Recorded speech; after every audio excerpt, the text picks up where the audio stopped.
Good afternoon and welcome to a glistening Sydney Harbour for heats 3 and 4 of the 2023 JJ Giltinan Championships for the 18-footers. A harbour bathed in sunshine and perfect sailing conditions with the big rigs in all skiffs. I'm Peter Shipway. On behalf of the Sail Media team, we say welcome to you wherever you're watching around the world. And quickly to Andrew Buckland for an overview of the weather. Andrew, good afternoon to you. Thanks, Pete. What can we say here? Plenty of diversity in the models, you know, in the lead up to today, but and pretty solid gradient westerly flow, but that's been lifted off by a little easterly-ish sea breeze underneath the westerly wind. Pretty warm in Sydney today, you know, temperature up near the 30s in Celsius. So we got probably single point estimate will be, or small margin, 8 to 12, somewhere near due east. How's that, Pete? It's pretty good for the moment. We'll take that. But as the day goes on, I'm sure we'll talk more about the wind and the weather as we say good afternoon to Jimmy Bury. Now, Jimmy, we're on the camera cat up off northwest of the starting area in Clark Island. Just go through the course today for the first race, please. Morning, afternoon, Pete. Yeah, they got a 6/2, just sort of trying to hang back here just to see what bearing and range, but I think Bucko's pretty much so on the money. But yeah, so 6/2 means 2 laps, work from here right up into Rose Bay, come down around the gates, which we didn't have on the invitation race, so that they'll have a gate at the bottom there, pick either side they want to go. And yeah, 2 laps of that, and then down here for a off the breeze finish. Okay, well, thank you, Jimmy. Well, this series, the 2023 JJ Giltinans, is being brought to you by the Winning Group. When you're creating your forever home, how do you sense quality? First, you can see it. You can hear it. You can touch it. Then you can smell it. And finally, you'll be able to taste it. Create your forever home with Winning Appliances. Well, there's the committee vessel. We're just, as I said, northwest of Clark Island. The skiff's all running down out of Double Bay now. We've got about 15 minutes to our first scheduled start. Today's race sponsor is Fisher Paykel, and another long-term sponsor of the 18-footers, and they're racing today for the Alan Cole Memorial Trophy. Alan was an Australian 18-footer league president from 1971 to 1977 and was awarded a life membership in 1958. He sailed for many years in the club's fleet, usually in boats named Ellen C., his wife's name. And just as we're speaking now, the committee boat is up anchored and they're moving. So, Andrew, where are they going, do you think? Well, I'm fancying that they might go to the other side of the channel, but maybe just going to make the beat a bit longer because the wind's increased. Okay, well, let's we'll see that in a moment, what they're going to do. So, Andrew, this is a question without notice, and you stuffed up the trivia on Sunday. So, as I said, each day you're going to get a trivia question, and today's trivia question is land-related, but somewhat sailing-related. You've got 2 hours to answer this question, and I'm warning you, don't rush into it or you'll stub your toe and fall over. You ready? Yeah, I'm ready. Okay. Who did I play golf with yesterday? They were fathers of 2 crews out here. Who won? And how many air swings did I have? So there's 3 questions within one, okay? But don't rush into it. That's all I'm saying. It's not much to do with sailing and it's not much to do with geography, Pete, but apart from that, you're going all right. We're all sailing related. Okay, we'll move on. We'll move on. Now, I've got a question for you later. Okay, no problems at all. I'll do it on my ear. But we're here, the committee boat just moving. The breeze, well, it's a bit more now, Andrew. I can see a few white caps as opposed to before. Yeah. We've got a nice little 8, 9, 10 knots perhaps. Well, here's a little puzzle, Peter, and, you know, the barometer is down near 1,000, right, which indicates that there is a proper trough. And, you know, this is a thermal wind that we've got here now, but it's just propped back to the right and increased from less than 10 to more than 10. Let's just put it there. And it's gone back from perhaps, I don't know, Jimmy, 07 to maybe 100 or something like that. Yeah, well, the committee boats, they'll change it. It's there are 085 displayed on the back, but obviously with moving around, they might have to change that. But it's definitely increasing in pressure, and it's nice clear harbour, so it's going to be a good day. Yeah, it's a good sailing breeze, isn't it? Anyway, we'll say hello to all our viewers. We're getting people from all around the world.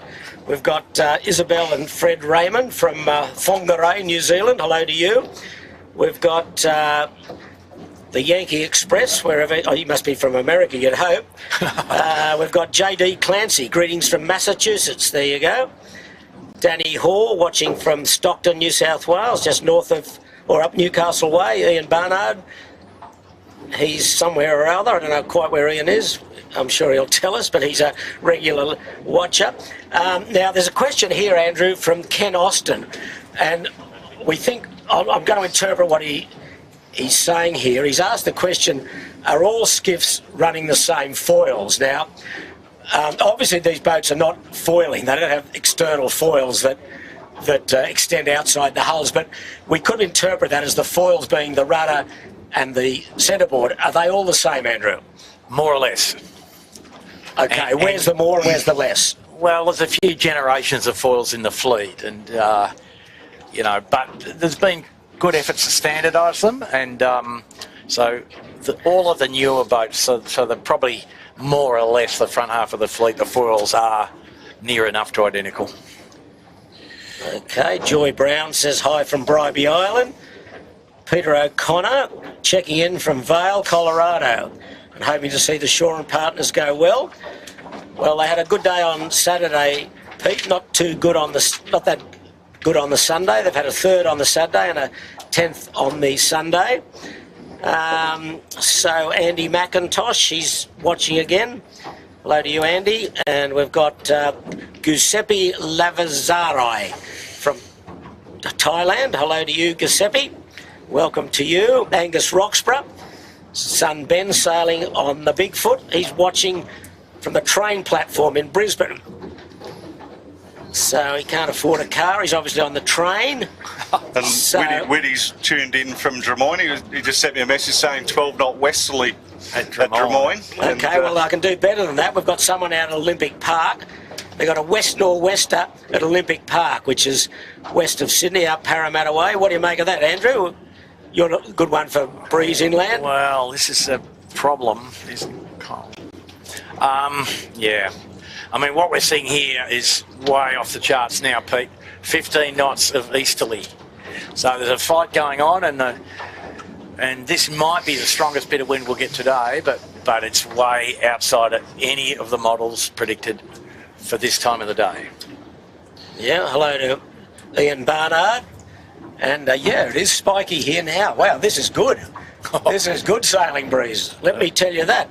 So hold on to your hats, fellas and girls, wherever you're watching. And a shout out again to our friends in Cumbria, Heidi and Austin Lyons. They've had a pick today. They're going for their picks. There we go. Heidi has picked the Burrawang Village Hotel. Simon Nern and Austin has picked the Rag and Famish. Well, two good picks there, and hello to you guys. And they are the 4th generation members of the Ullswater Yacht Club. So that is terrific news to have them watching, and I believe a lot of members from that club tune in each time the racing is on. So hello to you, and also from Dartmouth in the UK, Russ and Penny, hello to you. I know you're regular watchers as well, and also to Dave and Jane Powis. There's son Edward aboard Sean Langman's Noakes Big Pete, and Ed's birthday today. How old was he, Andrew? Trick question, Pete. No, they're not trick questions. It's just a question. How could be trick? How old is someone? There's no trick in it. Come on, quickly. 26. 26. I'll tell you where he was born in 1988. Oh, there you go. So there you go. A bit older. He's a bit older than that. So anyway, he looks like he's 26. That's your first mistake of the day. Oh. Anyway, happy birthday, Ed. And we're still waiting. We're about 8 minutes away from the start. And I've got the line in, Pete, or they're close. They've got the committee boat anchor back down, and they're just trying to figure out where to put the pun. They've just put the pin in. So there we go. We've got a line, Jimmy. And course access 085, still 1.4. Okay, we say hello to John F. He's watching from Albany, New York, upstate New York. Hello to you, John F. And who else have we got? We've got the Yankee Express, Northern New England, actually, he says. Okay. Ian Barnard, Nelson Bay. Tom B, good day from Ontario, Canada. Sean Miller from Christchurch, New Zealand. Graham Bennett, good morning all from sunny Nathon Sai Tamarat. You know where that is, Andrew? Missed that one in the geography lesson, Pete. Thailand. Runaway Bay, Gold Coast. Ben Sailing. Go the 70-year-olds. Jack Andrew and Joey Dunn, the Stegall sisters over in Colorado, are tuning in as well, Shivo. That's terrific, yeah. Hi to Jack and Joey. And Amanda Ashley Jones from Tasmania. Hello to you, Amanda. Go the Lazarus. Your son Mark is doing very well. He's at the moment, he's equal second on the points table, but a long way to go. Heats 3 and 4 today. Windward Lewards, 2 laps. And we're just at the starting area. And there's Finport, the series leader, Keegan York, Gus Williams and Phil Marshall. Steady so far, first and a second. Can't get much better than that. And one day in light winds, one day in strong winds. So you have to say he's throwing his hat very much in the ring. I was talking to him earlier on, Shibbo, and he's been having a text message war with Sevi Jarvan. Sevi's been trying to wind him up to get him off his game, and I think he's like, Keegan fired a late shot over the bow late last night at him, saying that the guys on Andu are the ones that are under pressure, not Keegan. Oh, that's good. That's good banter. Good stuff. Okay, well, just waiting. Okay, there's the signals for 5 minutes. The third heat about to get underway in a beautiful easterly breeze of about 10, 11 knots right here at the starting line. And 2 laps, 2 windwards, 2 leewards. We finished downwind. There's a gate after the first leeward run, and they'll go through the gate and they can choose their left and right positions. Racing today for the Alan Cole Memorial Trophy, and the series brought to you by the Winning Group, and today's race sponsor is Fisher Paykel. So might just have a very quick look, if we can, at the point score. It won't really mean much at the moment, but we've got Finport leading with a first and a second, and 3 skiffs all on 7 points. There we go. That's Lazarus, Andu and Smeg. Then Noakes, Big Pete, Yandu, Shaw and Partners, Rag and Famish. They're in 8th spot. Balmain, Slate, the young boys have done well. And then Black Knight from Germany in 10th. Okay, we're back here at the starting line, and it's just under 4 minutes to go. I know we've got a lot of people watching this stream brought to you by Sale Media. Just reminding you, don't forget to hit the like button if you're watching and enjoying the viewing. Please feel free to follow Sale Media on social media platforms to stay up to date with what else we're up to. And we've got the course. We're going from the start here off Clark Island, just to the north of Clark Island, going up into Rose Bay, just past Point Piper and Shark Island. And as we mentioned, we're just in the last bit of the last hour of the ebb tide. So just a weak ebb flow.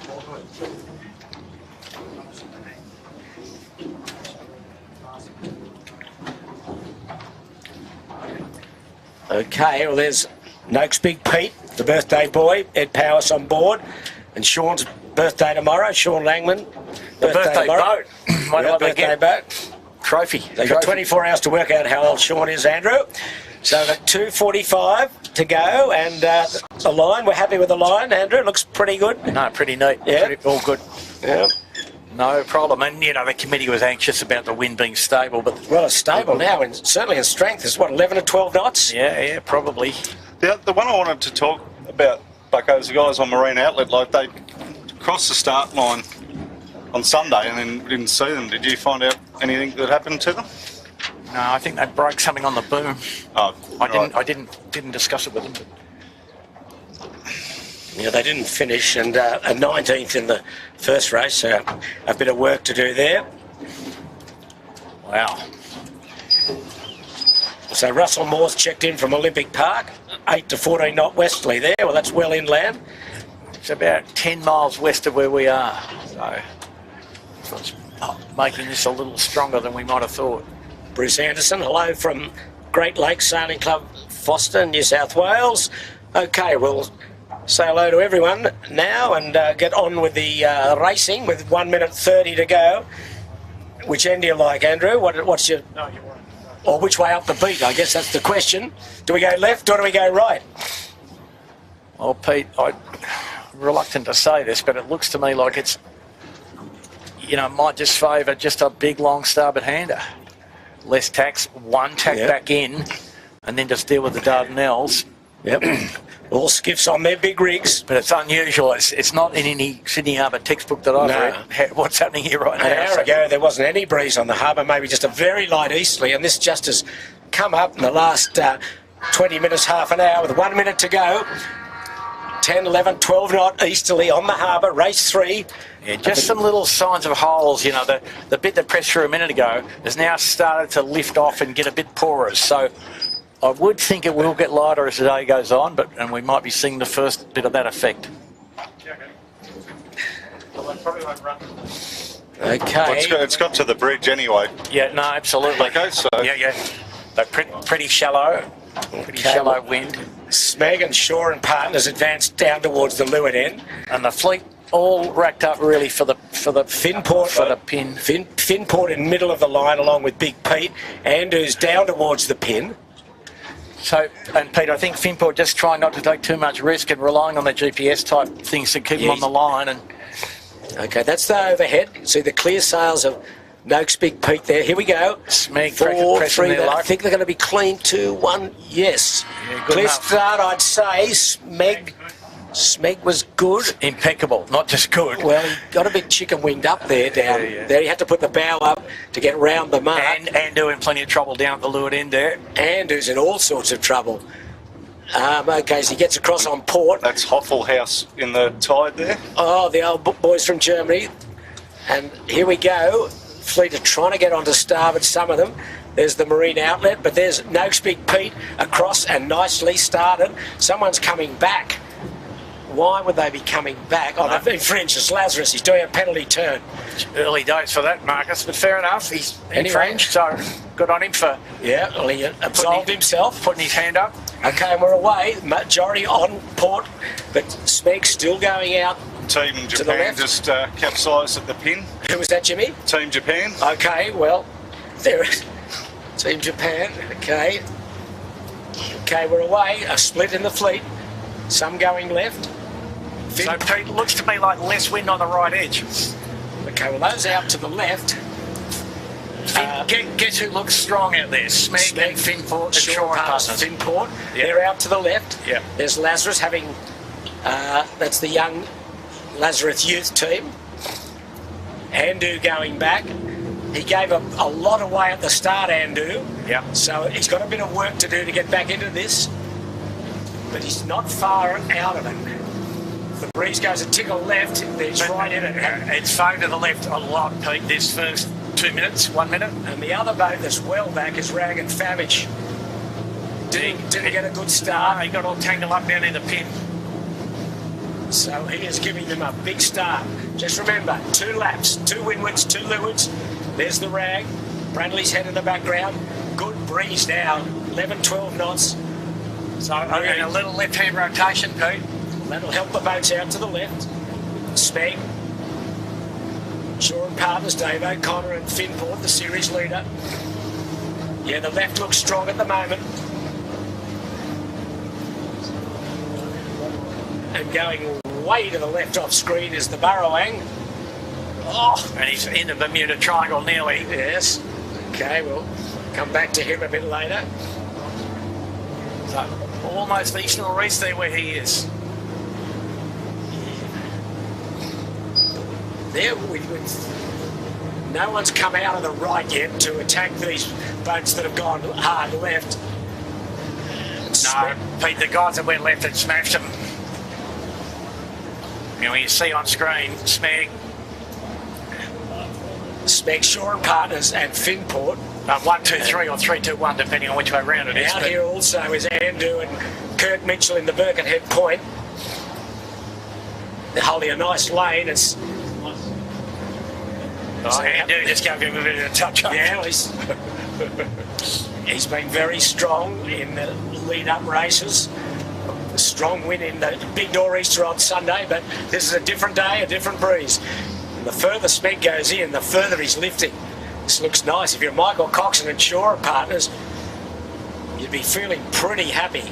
You can see them, they're well above Finport, who's the bottom of screen. There they are.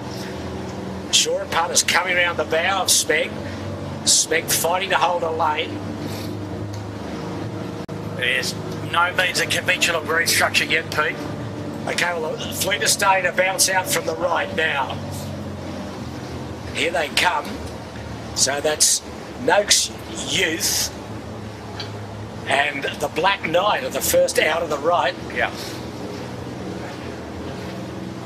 So Finport is across those two. Yeah. So Finport would be third, a close third. A close third. Yeah, close third, exactly. They're still going in. These three going to Western Point Piper. Shore and Partners leads, and we'll see what happens on the cross. It's a progressive header going into the right edge here. Dave O'Connor, Trent Barnabas and Tom Quigley on Shore and Partners as Smeg tax. But Pete, what we're also seeing now, the breeze becoming a little more volatile. Yes. The evenness of the pressure has now... And it's dropped. It's dropped a little. It's gone down 2 knots, and now it's spiky in the puffs and holy in the lulls, we'll say. Well, as we look at it, there's Smeg and Shore and Partners. They're probably certainly in the top 3, but it's Finport coming off Point Piper just behind these two. There he is. He's really high coming off the point. He looks strong at the moment, but this is a tricky race course, as we know. The further we get up towards the windward mark, the trickier it gets.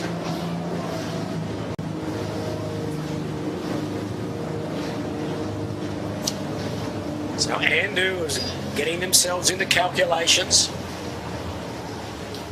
So Andu would be 6th. Yeah, at present.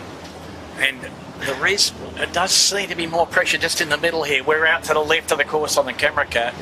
So Smeg's tacked, and we'll be behind Shore and Partners.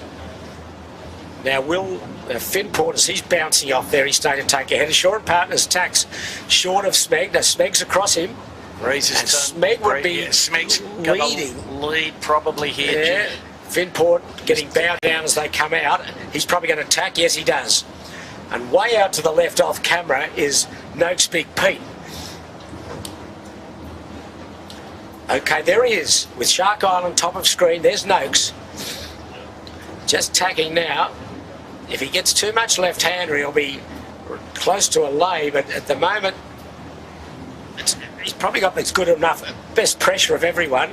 But of course, he's got to negotiate a bit of the lee of Shark Island as he gets further up. But it's close. The race is on, and the other boat that's wriggling his way into contention is Andu and Yandu.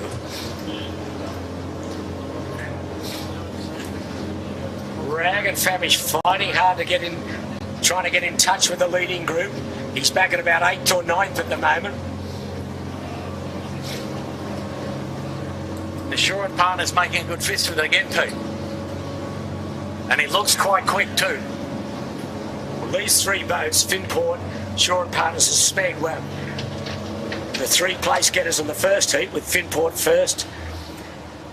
In a similar kind of wind. Smeg second and Shore and Partners third. So in a certain sense. And the Black Knight, our friends from Germany, they're smoking along down there. He thinks it looks like that nice German lake they sail on, mate.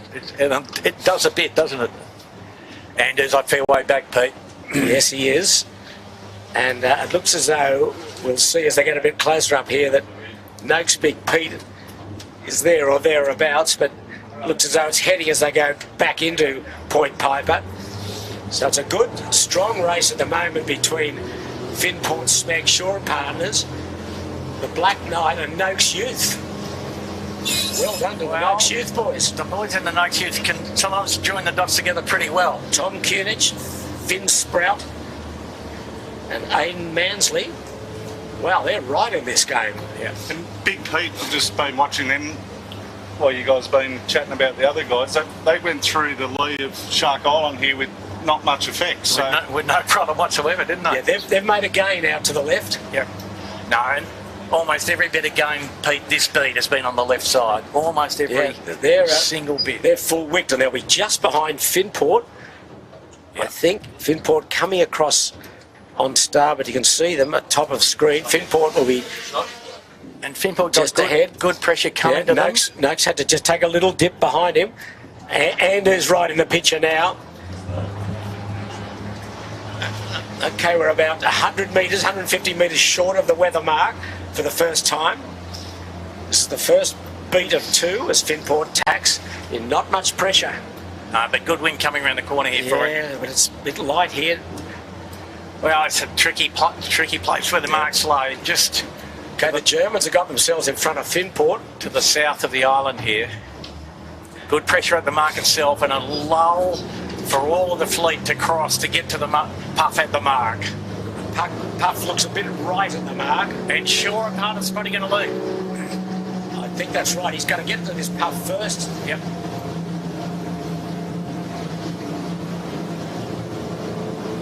There's a real void, and then the pressure's up at the mark. Yeah, sure, Partners will lead. And a bit of a loser there's been Finport. He's run out of gas, but anyway, Big Pete's come into it. Oh, Sure Partners. Oh. Well, he's trying to stay in the puff. And that wasn't the best of tacks, boys. No. But the other guys coming back from the right don't look that good either, Pete. No, it's very tough. Okay, they're both tacked here. It's very tough, but Andu crosses Finport, but they've got to find the wind, these guys. Okay, here they come to the mark. Shore and Partners just ahead. Port rounding. And Finport in the gas, and Andu really struggling in the danger zone here. Okay, well, Andu's the one. He's going to be short of the mark as we watch the two leaders go around. And he's going to have to do a circle or something here. Andu's short of the lay liners. Big Pete, third. Okay, that's a good, solid effort. Yeah. And Finport. And Andu has to do a jibe and come back. Yeah. Oh, dangerous spot there on the underlaid. Okay, Finport is around in fourth spot. It's all about keeping your nose clean, though, isn't it? Black Knight. And these...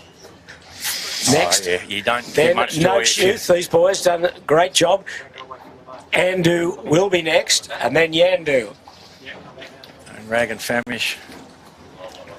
And then okay, Yandu round. Good. Next will be Balmain Slake. Good bit of pressure coming for him. And then Rag and Famish. He's deep. It'll be 1, 2, 3, 4, 5, 6, 7, 8, 9, 10th. It's not where he wants to be. He's really got to pull a good one out today. And then the two leaders have just jibed. I think you've got to get off the island when you can with some pressure. And Noakes, Big Pete, jibe just short of them, so it's a battle in three. This is a tricky run, as always. Birkenhead Point here at the mark, all chicken winged up. Yeah. And chicken wing doesn't even begin to describe it, Jimmy. Anyway. You can see them top of screen, just the fleet going round. And just around now is Lazarus. Remember, he had to do a penalty turn just after the start, so he's deep in about 15th spot. So he's got a lot of work to do. Yeah, well, you can see how expensive that penalty turn is. And I think Finport might come out of this in third, Pete. He's got on the face of the puff better than most of them. So they're running back down to the starting area for the first of two Spinnaker runs. The two races today. This is Heat 3. It's Jivey in tandem here. And the C-Tech at the Smeg's top in mark trouble is at the jibe. He got it done. And we have C-Tech has capsized at the windward mark. And we're watching the leading group. So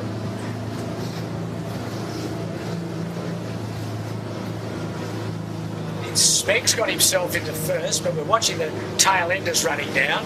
That's Noakes Blue. Jiving across on port is Marine Outlet. Way in the distance, you can see the leaders. They're just off Point Piper. There they are. There's Smeg. Nice little lead. Noakes Big Pete, second. Shore and Partners third. Finport four. And not too many passing lanes on this run, Peter, by the look of it. The boat's basically going the same way, and the guys in front driving on the guys behind, and so I think the leaders are gone as far as being able to be caught. Yes, top four are broken away, but yeah, there's quite a big gap between whoever's fourth and whoever's sixth. There's still a few tricks to play in this run, I would think, Andrew. You never know in this sort of breeze. Wow, there's some shifts going on here. Yeah. Burrowang, foreground. He's coming into Point Piper.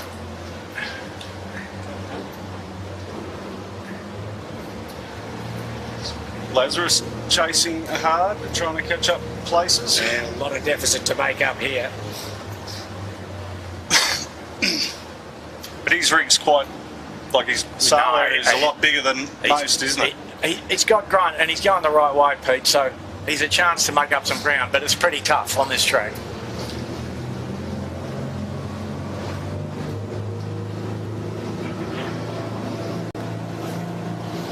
Birkenhead Point Marina, he's in the middle of the pack. He hasn't gone, he went left early, now he's coming back out into the middle of the stream. They're all running away on starboard now. No one's gone hard left looking downwind. Okay, there's Smeg, Michael Coxon, James Doran and Tommy Anderson. Holds a nice lead. Couldn't be too far off a jibe. Black Knight, Rag and Famish, way out to the right. Andu.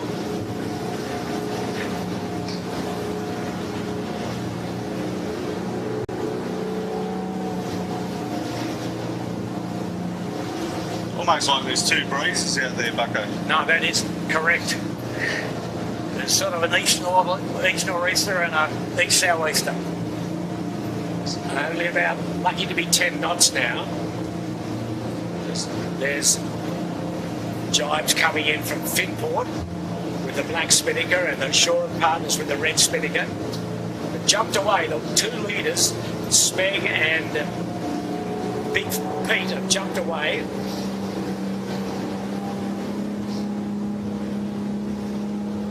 Smeg looks like they might be a bit hot into the mark here, Pete, I don't know. Yes.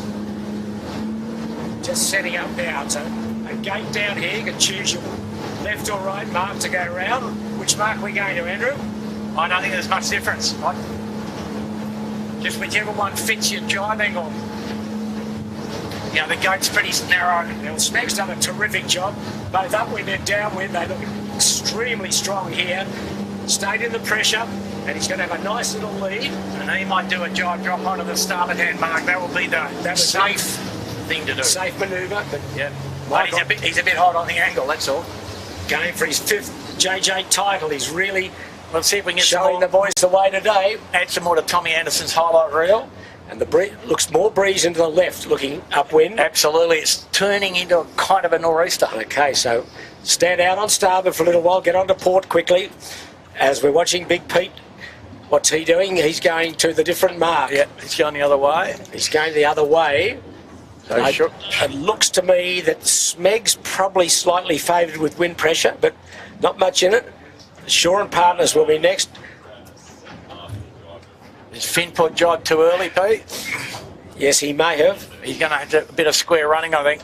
Okay, Shore and Partners, these boats are going to be slow coming to this mark. Finport's going to get there, but... Yeah, Finport will get there. He could have gone another couple of boat lengths, would have been better off. Not ideal, not accurate enough. Okay, Shore and Partners round, still a bit of spinnaker up. Okay, Finport's next, and then right on his hammer, Noakes Youth. Yep. Good job by those boys. Finport right in touch in 4th. But I think the Finport boys are pretty confident about their upwind speed here, so we'll see. So there, Noakes, Big Pete got quickly onto starboard to go out with the rest of the fleet. He's the only one so far that's chosen the left-hand mark looking downwind. Here comes the Black Knight. Andu is also, what are they doing now? They're all coming to this right-hand mark looking downwind. Andu and Rag. Rag's made a bit of an impression. He's got back into it. He's above. That's a supreme effort from them on the run. They did well. He went out to the right and stayed in the pressure, but he'll round just inside Andu, who's a little untidy. And a bit tidier on the drop, so that's put Andu back to bed. Yes, so Andu is 4th, 5th, 6th, 7th, 8th. Spinnaker not down on Andu in 8th spot. Just coming down now. That's unlike those boys. They hit some bad waves too. Oh, and there's a capsize off camera, almost Balmain Slake. They saved it at the other mark. Oh, Andu's in bother here. Andu's in all sorts of bother. Spinnaker's still up. As Lazarus has gone round, but Andu are on them now. They can't get that Spinnaker down. Come on, boys.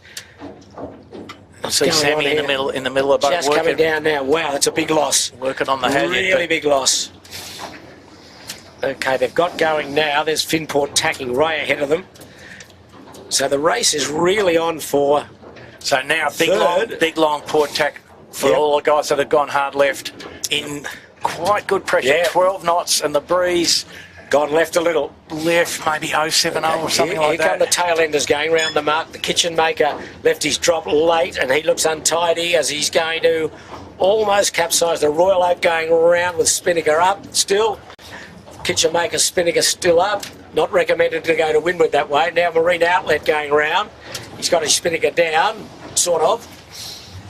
Okay, kitchen maker flapping away. And the breeze is nice and spiky now out to the left. Andrew, look at it. Yep. And it is in the left. So it's kind of it's a 3 o'clock nor'easter. Mildly unprecedented, but here we are. Okay, so it could mean a course change in the next race, the Heat 4, but we'll concentrate on Heat 3 as the fleet tail end is still coming downwind, but we're going off upwind, chasing the leading group. This is the final beat. There's the Royal Oak.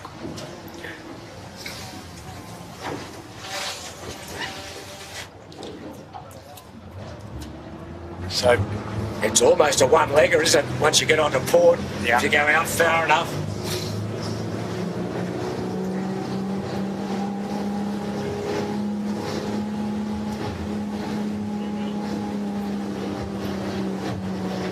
Andu having to duck Yandu there.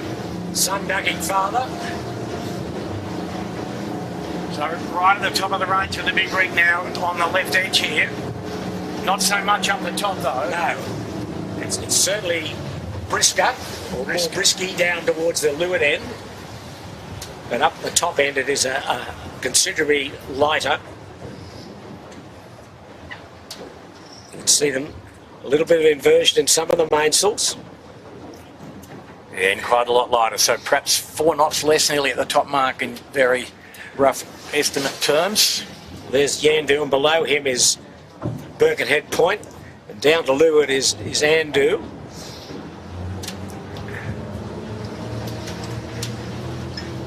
So Yandu at the moment is about 4th or 5th. They extended nicely out to the left. They're getting a boomer of a pressure. But I think they'll head as they slowly go in here. And that looks to be what's happening up ahead, doesn't it?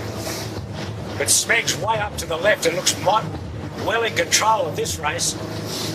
Yeah, I don't think they're catching the Smeglers. Lowering accidents.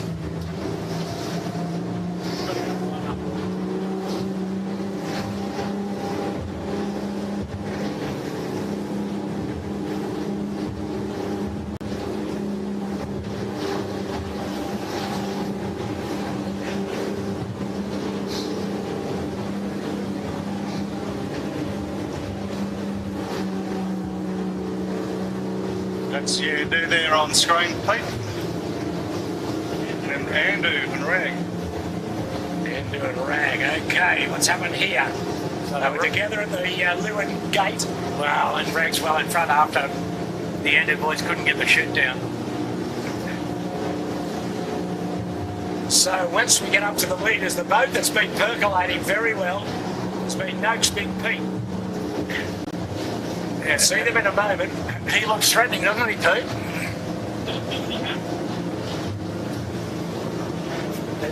There's the rag. This is what we're talking about. They're the top four. And from fifth port just slowly getting the better of Shore and Partners. Pete over there on the right. And Smeg, and Big Pete. And Big Pete probably a little quicker than Smeg. Oh, Finport just stubbed his toe there. Just took a real header. Our turn, your turn, I think, mate. Yeah. You know. Now it's got lighter again up here. It's lifted off up the top here. Yeah. It's a completely different thing. So where do we want to be here? We've probably gone back to the right a little. Yeah, no, I think, I don't know. Have a look though, Pete. Now the guy's only 1.5 strings. Yes.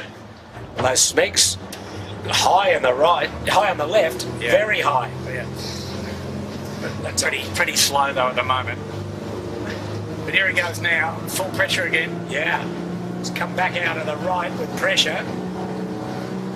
So the guys eventually got to the right at the end of the first beat, came out better with more pressure on the right in general. But there's a great breeze coming around Shark Island. Yeah, high left. These boats are extracting themselves out of the lead with really good pressure. It hasn't got down to Finport and Shore and Partners as yet. Finport's struggling from pressure off screen. Finport's got one in the middle of the boat at the moment. Yeah, well, these boys here, you can see, fully extended. It's a great race. They go round this mark and then they run to the finish. The third heat of this year's title. Yeah, so by now though, Pete, at this stage of the race, they're saying, can we beat the guy next to us? Yeah, so these four boats have got to jump. Yeah. And you'd probably have to say that they'll finish 1 to 4, but what will the order be? We don't know. And there's Shore and Partners. Well, and you can see Finport. Okay, there's the two leaders. Noakes Big Pete would fancy their chances against Smeg downhill. And Finport, I think, is probably done enough to get in front of Shore. And Finport pretty quick downhill. But all these boats have done a terrific job to keep their calm and fight for the lead, but especially Smeg. Michael Coxon, He's a good leader. well, he's a good sailor. That makes him a But good he likes leader. leading, Pete, too. Well, you know. don't we all? But, you know, Yeah, of course. but he's done a terrific job. Yep. Good crew work, and so has Noakes Big Pete and all these top four. And they've just jumped away from Shore and Partners a bit. Okay, Yep. Smeg taxed around the mark for the Sure. run to home. Shore and Partners got bogged down in the lull for too Did long. a little, yeah. Okay, Smeg's around. He's only about 15 seconds ahead of Big Pete. And, you know, Pete, who knows how much gear changing? I mean, that's a new combination, essentially. Well, Smeg's good set. Come on, boys. Tom, strap her in. That's it. And the poor old Finport just tacked in the middle of a lull. Yeah, so Shore and Partners will get round third. Shore and Partners going to get round third here. Wow. That was a big problem there for Keegan, he got for pinned down to the Keegan. right, didn't he? It just Yeah. didn't work out for him at all. Didn't get much wind. But he couldn't find a lane to go back in. But so Shore and Partners clear third, about 3 boat lengths ahead of Finport. And now they're all running away on starboard And jibe. a good bit of puff coming. Oh, Finport, you can't do that, boys. Okay. Crikeys. Okay, so Finport is around. And then it's very squirrely, the rest of the fleet coming down. Yeah, and fifth is our way back. Oh, isn't that's it? Noakes Youth, fifth. Yeah, still in fifth. And Andu, Rag and Favish and Yandu fighting it out for sixth. See, this will upset the point score a little bit. Okay, here the leading group. Now Shore and Partners going up for pressure. What's Finport going to do? Is he going to jibe or is he going to... It doesn't look very strong where they're going, any of these leaders. No, See, they're all bow up. it's lifted off big time. Smeg's got through it. Yeah, Smeg's away. He's gone. Good pressure with header coming for the Finport's just got it now. for Finport. Smeg's still light. Yeah. But Smeg's got enough up his sleeve. Pete is laying the finish nearly, breeze nearly northeast.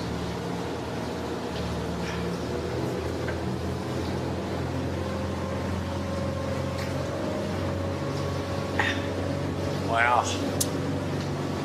Still tricky. Snakes and ladders again.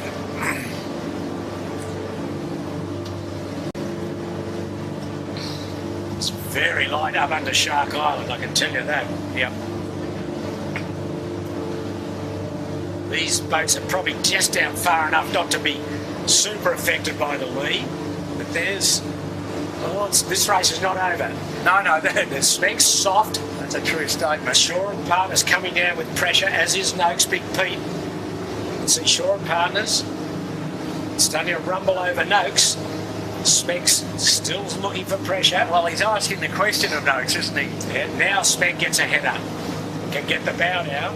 Yeah, and I think you'll find him pretty close to laying the finish, Pete. Oh, I said pretty close. yeah, a lot of runway left yet. Yeah, absolutely. And Finport behind him all assiduously VMG running, trying to get soaking away from the wind He's done a shadow. good soak. Shore and Partners got a little rip in their spinnaker. Probably not going to worry them, but they've got a Venturi effect. There's no flow. There's no flow in that part of the spinnaker. Okay, no flow, no problems. Wouldn't worry. They're all starting to get bow down now. Now Noakes gets the pressure. And for the viewers, Andu rounded in front of Rag and then Yandu. So Okay, what we're seeing here is Noakes 3 strings and bow up, Smeg 2 strings and bow down. And Finport's just been dropped off the back. Yeah, so he lost that Finport, he lost that puff. So he's really got to fight hard to get back into third. Pete, these guys are all fighting each other up now, and if Finport continues, you just don't know, do you? No. So Smeg, Noakes, and Shore Partners not far off being overlapped. That's a great race here. Who keeps their nerve here? Michael Coxon at the moment. Well, they're all pretty nerveless, I'll tell you. So who jibes first? Well, they will keep going, I think, almost to the lay line, too. Yeah, and Finport has dropped off this leading group. Now Smeg's got the pressure. So's Big Pete. There's Smeg. And they've got about 300 metres to the finishing line. Finport having trouble. Spinnaker's a little bit deeper than the other guys. So that's the view of the 3 leaders. Smeg leads. Here we are looking at Finport. Different mould shape to their chute than the 3 boats in front of them. He just didn't get the pressure that these boats Yeah, got. no, exactly. And Probably- he's safely in fourth. Probably sailed a bit slow and he's got a safe fourth place. Okay, Smeg's starting to soak. Trying to soak. He'd be comfortable, Pete, there even. He's just looking over his shoulder a little bit, but he's close to laying is what that tells you. What's going on there? No, he's a well way above it. Yeah, but he knows he's only got one drive, you know. Not like he's going to tip over or anything. And Shore and Partners, you wouldn't think he'd lose third. You think he should roll the dice and jibe? No, I just leave it to last, Pete. It's a header as you come along this leg here, so the bow slowly goes down as you get past Bradley's head. They've done a great job, Smeg, of holding their lead here. They're really under real pressure and still are. But he's held a very good lane, soaked when he can. 3 strings now. This will be a very, very good win. They're about, 80 metres from a jibe. Maybe a bit, maybe a bit more. A bit more, Pete. Yeah. He's in good pressure. They'll all go for the pin end. You see what I mean? A little header with pressure. He's almost lying down, as you said now. The Bradley's head puff's got him. Yeah, they've all got it. They've all got it. It's going to, I would say, probably finish this order. Smeg, Noakes, Big Pete and Shore and Partners. They've got about 100 metres to go or less. Shore and Partners needs a good job to cross. Smeg may have a 1 and in. It's only a bit short. No, he's lying, Pete. I don't know about that. I don't know about that. He's going to make it lay. I don't know about that. No, he's going to do a little tiny job. Here he goes. All right. Well judged. Terrific performance by all these boatmen, especially Smeg. Yeah. Wins the 3rd heat. Michael Coxon, James Doran and Tom Anderson. Pretty much all the way win too. Yeah, Smeg first, Big Pete second, Shore third, Finport fourth. Yeah, and so, Pete, what we saw there, I mean, the 2 leaders led the whole way, really. Yes. Shaw and Partners did well. Finport did okay. Yeah. But Finport will be happy with that, a 4th. Yeah. They were 3rd for a while. They gave one back, which they would be thinking about. And they weren't quite on their best accuracy, driving down to the bottom the first time. But a 4th is still a keeper, particularly when, you know, their great rival, the Andu's, a couple of spots behind them. Yeah, well, Finport across in 4th. Yeah. 5th is going to be a surprise, but well done. No, not a surprise at Nate's all. Youth. They're Well, able to piece it together, Pete. Yeah. Sometimes they just can't quite get the job done. But Yeah, well, they've had a 22nd and a 13th, so this is a real jump in performance for these boys. well, they did lament Tom there. Kinich. Tommy said we were leading after 1 minute, and 5 minutes later we were stone muddlers last. Anyway, look at this, they're laying down, so good jibe angle. Tricky stuff. And the battle is on now for 6th between Andu, Yandu and Rag and Famish. Wow, and it's a true battle, although Andu's favourite, but I'm not sure they can cross Rag after the jibe, can they? Well, we're going to see in We're a going to moment. find out. There's the finish mark just top of screen. Oh, yes, they can, but only just. Yeah, I think Andu will be across. Yandu just won't get to them coming down on But the starboard. Rags jibed onto a good path, yeah, but they won't be able to beat them No, enough. Yandu will be 6th. Andu's 6th, sorry. Yeah. Andu's 6th. Rag 7. So long ago like that for the Rag. 8, 8, 7. What's next, Jimmy? 6. Can only climb up, can't you?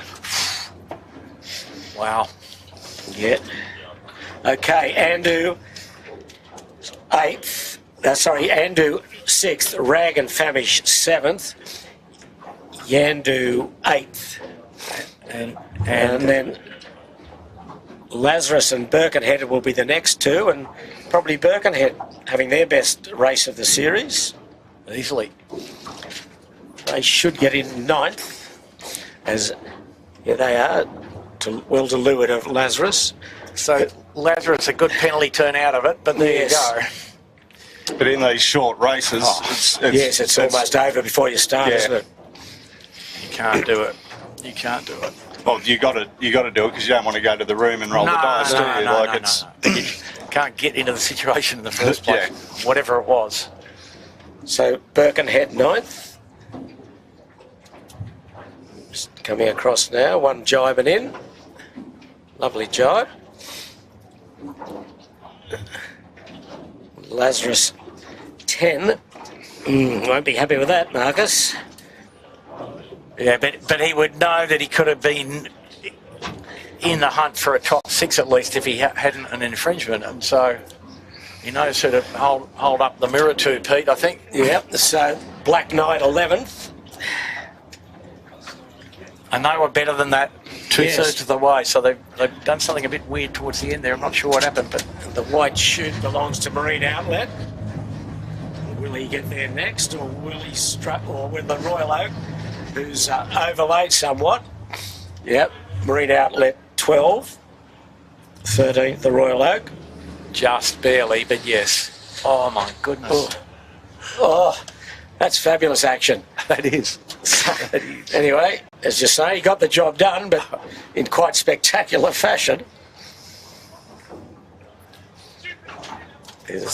There it is, a bit of yelling. Words of encouragement. Balmain Slake, well, they got a bit wobbly a couple of times. They were there early on. Yeah, they come powering in. They're a bit overlaid as well.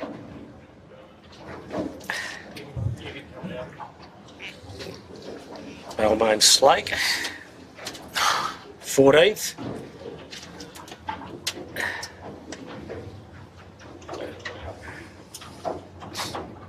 And here comes the Kitchen Maker in 15th. Wow, it rolls past, doesn't it, Pete? We're 15th after another 1 minute, you know. Yes. It's And then a fair gap to the remainder of the fleet. tough battle. So, Andrew, what have we got for the second race? I mean, the breeze looked as though it was trying to get northeast, but it hasn't quite got there, has it? It's got to E nor E, hasn't Yes. it? E nor E, and it's not building anymore. So we've got, what, 10 knots, 9, 10 knots? Yeah. Lighter up near the weather mark Tight. as the Kitchen maker goes across, or I might have a quick look at it, a look at the observations from around the Sydney Basin to see what's going on. It might be interesting. well, as we watch the remainder of the fleet finishing, we might go back to before the race start, and earlier today in the park I spoke to John Herman Winning, the skipper of Andu, who was very successful in the second race, which was the heat on Sunday in a big black nor'easter. So let's hear what Herman had to say. Well, Herman, a terrific performance on Sunday in the second heat in a fresh nor'easter, but Finport took a bit of getting to. You seemed to get it to in the second beat. Did you change anything, or were you just coming at him slowly, do you think? Yeah, no, we were coming at him slowly. I think we sort of didn't change anything specifically, but the first beat sort of had a very conservative start. We knew we had legs in that stuff. We're very confident with the little rig, and we're certainly when we're swinging, we're feeling fast, and this boat's just sort of, as long as you stay out of its way, it does the work for you. So we sort of started just to lure to Sean, and our sort of game plan was to be just bow ahead of Sean, but unfortunately Sean ended up second row, so then we had a bit of work to do to get past the rag, and I think there was another boat in there, maybe it was Sean or someone else, and so we were sort of fending off the sort of fight for second, third and fourth, and letting Finport get a bit of a run on us. And then once we sort of had peeled away from them, then it was just, we didn't look back. It sort of, Sevy had made the call, okay, we're not worried about the boats behind anymore. When we're crossing tacks and lee bowing, you sort of got to worry about it. And the minute we got a boat length ahead, he sort of said, all right, don't look back, let's catch Finport. And we just chipped away and knew that we just take little bits out of them each time and let the boat do its thing, and it did. And then we were pretty conservative down the middle run, and then, pretty conservative down the rest of the track. And that's our stuff, we love it. People are asking, do you have any instrumentation on the boat for starting line procedures at all? No, not for starting line procedures. Maybe we should if you had a look at any of our last starts. I think we probably could do with some extra help. But we use a tactic, that's it, nothing else. It just tells us a degree angle that we're heading, but nothing for boat speed, nothing for pinning the line or anything. We've tried that before, but we like to use traditional transit lines. And even though we've had them and we've known we're conservative, it's early in the regatta. I think for us, it's about sort of just hanging in there and not taking any big risks. We don't want to get an OCS or something on the scorecard early or be over and have to go round and catch the fleet. So for us, if we're in that sort of top few and in the hunt, then we're happy. And as it gets towards the final end and things start to spread out a bit more, we'll start pushing it a bit harder and worry about it then. You always seem to be strong downwind, especially in stronger breezes. What do you put that down to? Probably fat blokes on the front of the boat, and then I don't do much to contribute to the weight, but I think the weight on the wire is good when you're using it swinging. It's good. We've done a lot of work with our spinnaker. I think Ian and Richie and the Norths boys have done well. It's taken us a few seasons to get them going. We know when we're racing against Honda, we're at pig downwind, and then racing against Jack, we always thought he had legs on us downwind, and I think 3 or 4 years in, we've finally worked out what works for us spinnaker-wise and what works with our crew weight and what works with the courses that we're sailing, and got a good balance of stuff that works long course versus the windward lewards. And yeah, we're very happy. And the spinnaker seems to be the one thing that we sort of like to upgrade every year, or at least have a bit of an advancement in the shape and try and have a bit of a recut when we feel like we're not fast. On Saturday in tricky winds, your old man beat you. What do you put that down to? Skill or luck? What do you do? Yeah, his son just sailed like a lemon, I think, is the main thing. So, no, he sailed very well, and normally he used to be the heavy wind flyer, and I was better in the light wind, but now it looks like he's better in the light wind and we're better in the heavy wind, but that's probably down to his age and lack of agility.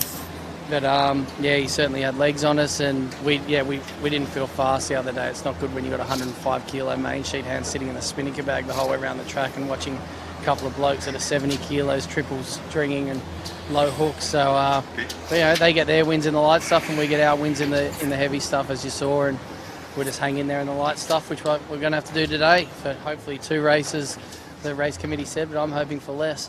Okay, well, whatever we get today in these light airs, good luck, and best of luck for the rest of the series. Yeah, good lottery today, but we've got our gambling shoes on, so ready to roll the dice and see what happens out there. Thanks, Herman. Cheers. Okay, well, as Herman said, it was going to be a tricky day, and it certainly was. for the first race today, which is the third heat of this 2023 championship. And we're just waiting for the last boat to come down to finish. So for some of you that are interested in some of the boats that might be in the top of the list, I'll quickly go through the finishes now. We've got the winner of Heat 3 was Smeg, followed by Big Pete, that's the Noakes boat. Shaw and Partners 3rd, Finport 4th, Noakes Youth 5th, Andu 6th, Rag and Family 7th, Yandu 8th, Birkenhead 9th, Lazarus 10th, Black Knight 11th, Marine Outlet 12th, Royal Oak 13th, Balmain Slake 14th, 15th Kitchen Maker, 16th Noakes Blue, 17th Burrawang, Fisher and Pykle 18th, Lazarus Youth 19th, Japan 20, SeaTac 21, and the final one to finish is Bigfoot, the other Queensland boat. So that's Hoffel House. Hoffel House, I'm sorry. And we didn't see the Bigfoot anywhere, Jimmy. I've seen them lingering around near Clark Island when we were coming to the finish, I believe. Okay. They're still out here. I think they just might have had some gear damage and ducked back into Double Bay. DNF. So my apologies to the Hoffel House boys. Holger Hoffel, Cam Donatus and Ike Dietrich. I met Ike last night, Shippo. He's got the hands the size of a gorilla, so make sure you don't get him wrong. Did you give him a few tips? He's enjoying his time out here. He last was out here in 2010 for the 14-foot World Championships. At Manly? At Manly. So wow. It was, came over and could easily square away about 4 or 5 of them. So are we going to send him into our little prize fight with Pete Mackey, the arm wrestle, or not? They'd be close, that one. That would actually be a good title fight. Did Johnny Munson give him any sailing tips? Mono didn't understand him, so... Not like Mono. Okay, well, we're back here. It looks like they haven't put the course direction up yet, but it'll be pretty much the same, will it? No, Pete, they've got to move the mark left. Yeah, okay. They've got to. The spectator ferry for the viewers around Sydney in particular, tomorrow is half price for the tickets on board. So get online on the club website and get your tickets. They're half price. Twice the value. 2 races again tomorrow. So, Pete, as you can see, no board on the back of the committee vessel. Not as yet. And, okay, Andrew, what's your course prediction? Direction? Well, 07 would be a good number, wouldn't it, Jimmy? You know, maybe 070, I hope. Yeah, 070. Oh, good. Or 007. Or perhaps, you know. Yeah, it sort of went a bit to the left, didn't it? Perhaps 06 even. Yeah, it's left down here in the starting area, but the further you get up to windward, it goes right, doesn't it? And the pressure goes down. So, yeah. But I'm saying, tricky. You know, put the mark on the other side of the island, yes. And that problem goes away. And let's pay tribute to, I guess, certainly Smeg and Big Pete and Shaw and Partners. They all sailed an outstanding race. They're not easy, these conditions. I mean, you've got to get it right early on. You've got to get off the starting line. You've got to be accurate all day, and they were. And they reaped the rewards. Yeah, I mean, the race order was almost set halfway up the first beat. So get off the line and get the first puff gust correct, and you'll have a good day. So they're just going to move the start boat by the look of it. Okay. And presumably move the top mark as well. So, I keep saying too early to look at points, but it's Finport... after the next race, Pete, yeah, it'll start to have a little bit of meaning. Yeah. And then certainly after the 2 races tomorrow when you can discard your worst performance. Well, yeah, but Pete, after today, if a bloke's got 4 races that he can count, he's halfway to his 8-race tally, isn't he? In a kind of a sense. So, we just look quickly at Finport. He's had a first, a second, a fourth. Smeg's had a second, fifth and first. So they're strong at the moment and we'd be very happy with their efforts. Yeah, both of those boats would be happy right now. Yeah. And you've just in this tricky condition, well, any conditions, got to get off that starting line, but more so in tricky light conditions. If you get a bit behind, the breeze is very disturbed, and Andu got boxed out in that start. Smeg was very strong, and look what happened. And Rag and Famish was buried too, so it's a long way to come back. Coco took a bit of risk, though, doing what he did. He was very pressed up against the pin, but he got away with it. Well, I like that risk. How do you go with a trivia question, Andrew? Oh, no, I've got one for you, Peter. Here we go. Fire away. Fire away, all right. So, on which alleged yacht did an alleged Olympic gold medalist make the following statement? A Hobart race winner? The statement was allegedly made in Bass Strait to the effect of, "Don't worry about the halyard, just get it up." John Anderson. And the yacht was? Love and War, 1978. And were you helping, Peter? I was. Okay, you've got to do better than that. That's taking candy off a baby. Did you get the sail up without a halyard on it? Don't worry about halyard, just get it up. I told you that. Don't worry about halyards. Jeez. Oh, dear. Okay, now we're just waiting for the second race today, Heat 4. Today's collective points will go towards the Alan Cole Memorial Trophy. Series brought to you by the Winning Group. And today's race sponsor is Fisher Paykel. And old Jordan Gertis didn't have a good day out. He finished with a big rip in his spinnaker on the Fisher Paykel, down in 18th position. 06. 6.5. Yeah. So we've got a nice note from Scott Baker. He says, fantastic coverage crew. I'm a chief engineer at a local TV station here in Rochester. So I presume Rochester, New York, perhaps? Upstate New York, yep. Do we know Dylan Clark? Oh, bad luck, eh? Well, he's not lost the plot. He says next level production. What's going on there? Would he know? Got him. Pete, I think they might be having a lend of you. That wouldn't be hard. It wouldn't be the first bloke. 0.55, the course 1.4, so. Okay. Nipper Henderson, do we know him? Do you know him, Jimmy? Yep, Nipper. He says, well done, Smeg. Also known as the Spirit of Bridgie. Well, I'm sure Bridgie would have been happy, but boy, James Doran, he's stepped up and to the plate and has done a terrific job. I think Nipper might have sailed with Bridgie and Al Cummins up at Belmont, by memory. Okay. Well, good on you, Nipper. Glad you're watching and enjoying it. We're just waiting for signals to go up for the second heat today, and the breeze down a bit, Andrew.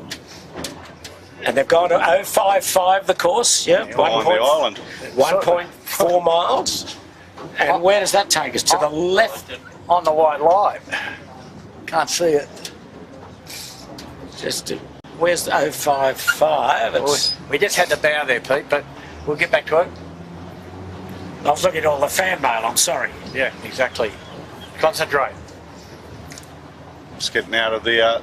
just going to move away a little bit. Everyone's coming up to get their transits that give the guys some you room. talked about with... Here we go, Pete. Bow is at 0.55 now. Oh. So still to the right of the island, yeah? Well, it's... where's it? I don't know. There you go, 5 minutes. 5 minutes. Okay, there's a question from Frank Pollock. Recent winners. Well, Honda Marine haven't been here for a number of years, Frank. COVID knocked them out from New Zealand a couple of times and they haven't returned as yet. And last year the champion was Andu, and they're trying to defend their title, but Sevi Jarvan was the skipper last year.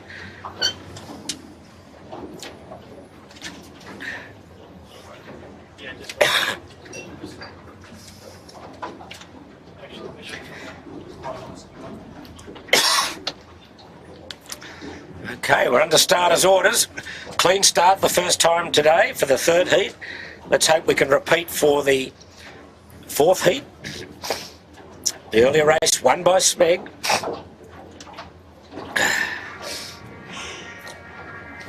Four minutes.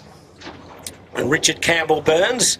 A lot of people agree with you. He said he's not a fan of short course racing or downwind finishing for major championships, but anyway, Richard, as I say, some share that view, and we've got to live with that for today and tomorrow, and then we're into the long course racing. But I think one point to make, Pete, is that 18-footer races always finish downwind historically, and so the wind will lure it, and I know everybody knows that I'm personally not a fan of the windward leeward. I think it, oversimplifies life a bit and takes away a fair few of the skill sets that make a good 18-footer crew, or diminishes their importance.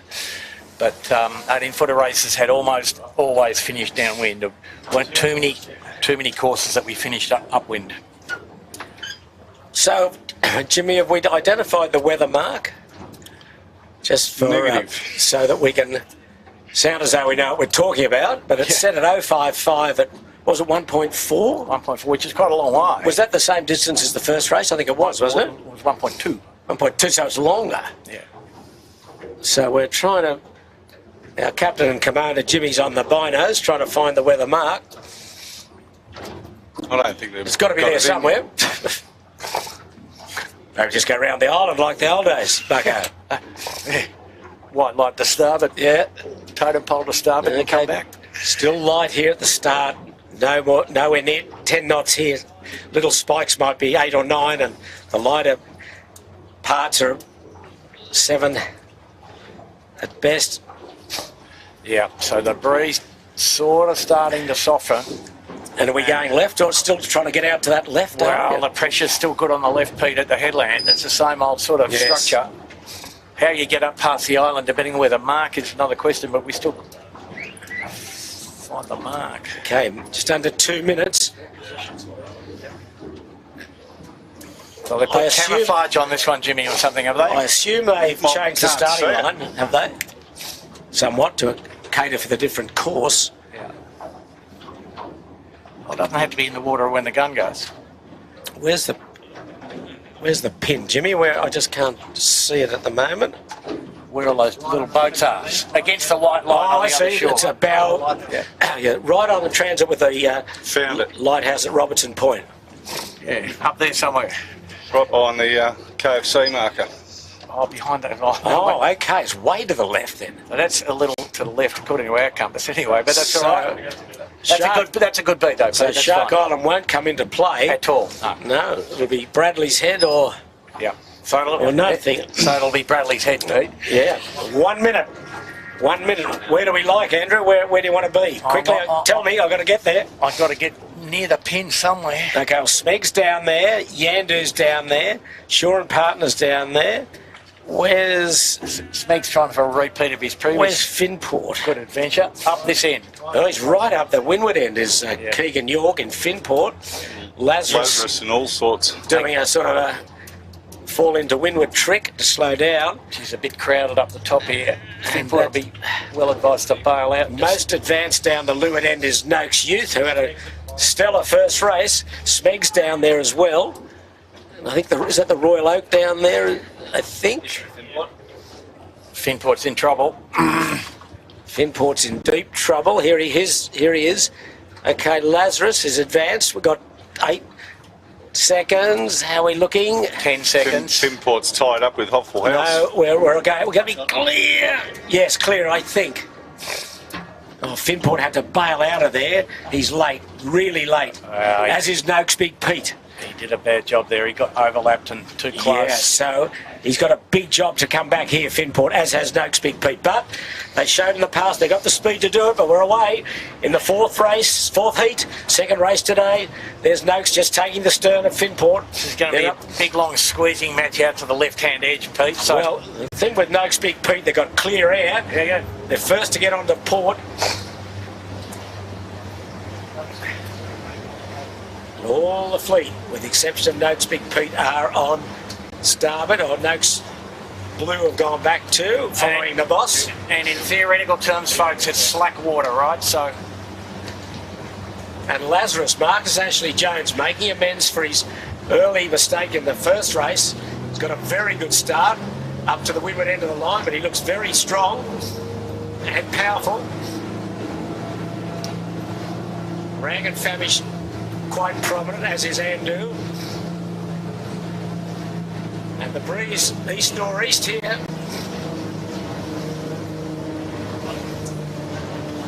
very tough work here from all the crews. To hold their lane, it is. And to find a lane to go back, that's going to be the hard part here, Andrew. Yeah, so go too far under Bradley's, you'll really get clobbered. Smeg's out to the left. There goes Noakes Youth. And Smeg's only in row B this time. Yeah, Sneg. Okay, Noakes Youth. Just across. Oh no, he's taking the stern of Shore and Partners. Sloppy old tack on the Smeg. The Noakes Youth's going to get out of there pretty well, Pete. So Rag and Famish looks strong for this group that went left. He will probably lead with Shore and Partners. Yeah. And he's going to tack on the lead out of Shore. A nice bit of compressed pressure coming around Bradley's, and that's what these boys are looking at. And the question will be, how did Big Pete go? He went across to the right. Oh, he looks deep, really deep. Yeah, no, that wasn't a good thing. Finport's deep too. The left paid, big time. Yeah, no. Big time. Shore and Partners, close to the lead. Rag and Famish just coming around his bow. Yeah, I think Shore and Partners looks very unstable in that main side at the moment. What's going on there, Bucko? He's a bit out of tune, Peter. Yeah. That's Andu and Black Knight getting over to the left. Andu can't go much further. He's coming into some bad waves. Yeah, but he can't tack because of the Black Knight until the Black Knight There he goes, tacks. Black Knight's tack. Andu tacks. Just still not quite in the pressure yet. He's jumped 3 strings, so that's a good sign. So I think Finport will just be able to get up one more notch and have a lane back on port. There's some real spiky bits all over the place here under Bradley's, as it always is, but especially this east-nor'easter. It's a bit hair-raising. Yeah. There goes Finport now. So just on the face. Oh.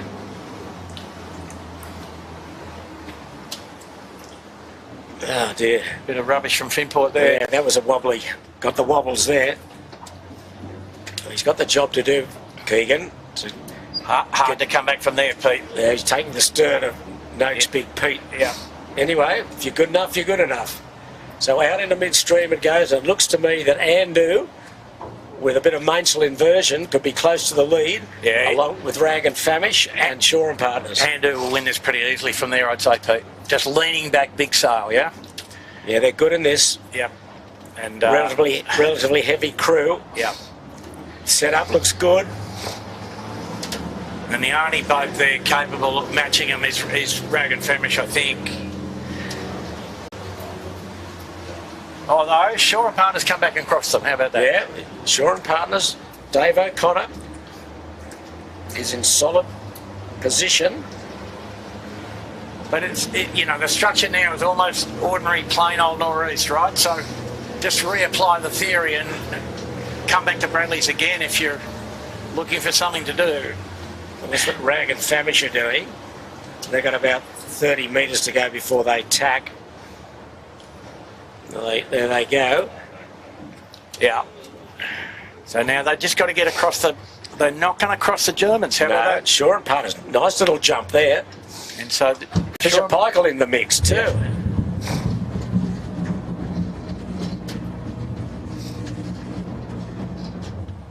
Wow. Carnage. There's Fisher Paykel. He's about 9th or 10th. Yeah, that's the overhead. And what have we got tied, Andrew? We've got a little bit of incoming tied, have we? It's what times? Yeah. Just the start of the flood.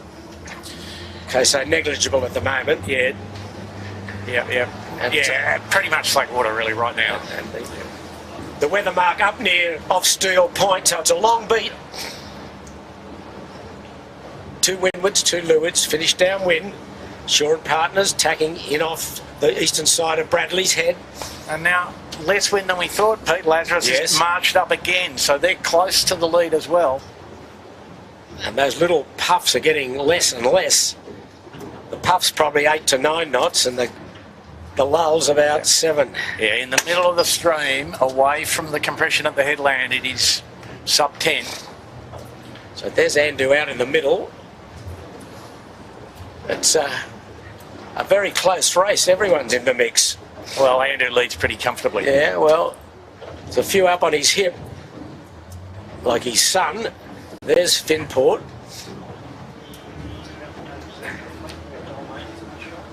There's Balmain Slate just squeezing around the cardinal mark at eastern side of Bradley's Head. Above him, Lazarus. Above him, Finport.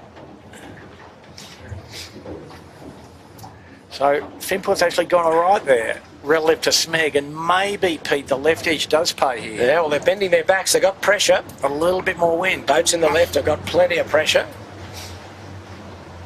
And full three strings. But not really, No, not pressed, but not ripping on it. But still, he's in front, so... yeah.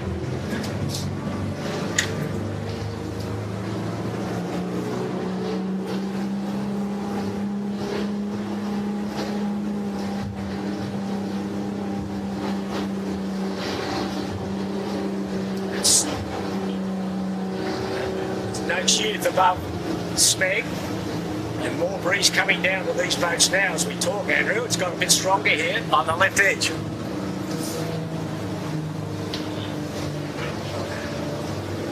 That's what we believe is the race leader, Andu.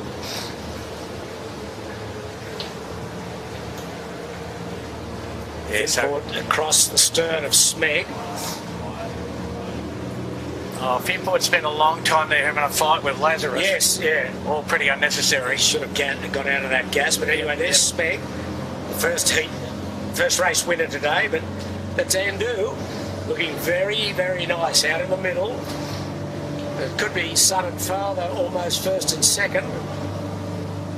Although up on there where the hip is Rag and Famish, who looks fairly strong, but there's Andu going back out into the middle, looking for the pressure.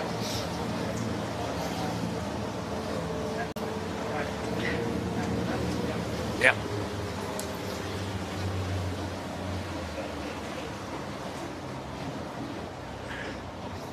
So they're well under the ley line, but the boat going furthest to the left is Noakes Youth. He's going to come into good pressure, but he's off screen now. There's Lazarus going back, and nothing good out of the left there yet for him. Got to go to the headland, and the boat that's done very well that is Noakes Big Pete.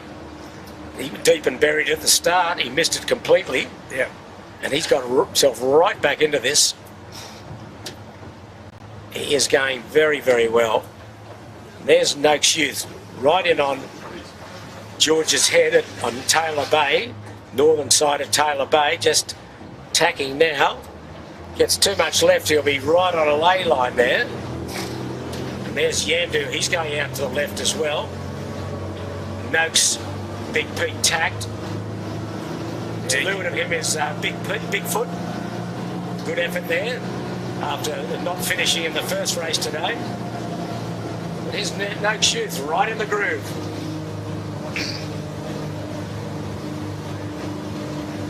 And the boats that are well back are Smeg and Finport. They're about 8th and 9th.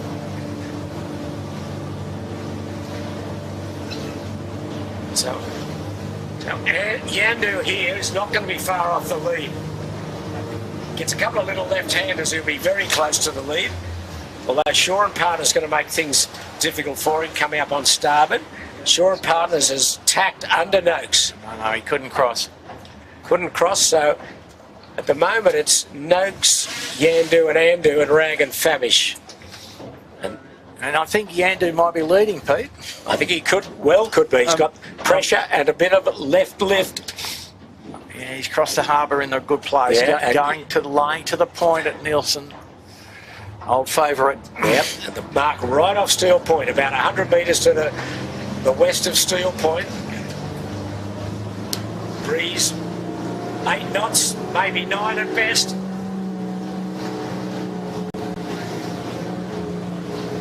Okay, well there's Birkenhead Point. Marina's Kurt Mitchell. He's in the top half dozen at the moment. You call the mates a lot, he'll do it a bit quicker. There he goes. There's Bigfoot and the Black Knight. They're about 5th and 6th.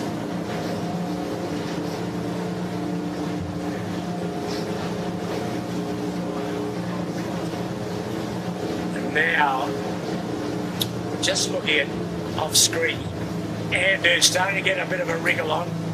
Down on Steel I know a Point. little bit more pressure on this edge now, Pete. Yeah. Coming down the side of Nelson Park out of Watson's Bay, where you normally get good pressure, and they've got good pressure. Andu has tacked on a ley line. And it's whether father leads son or son leads father here. Pretty close. It is close. Yandu And coming in on port, and I think he's going to get there. I think he is. Only by 2 boat lengths or 1 boat length, but That's all you need. wow. Yeah. And Yandu. Noak's going to tack on Yandu. Oh, this is close. Yandu first. Terrific effort. He's around. Oh, great piece of work from the Yandu.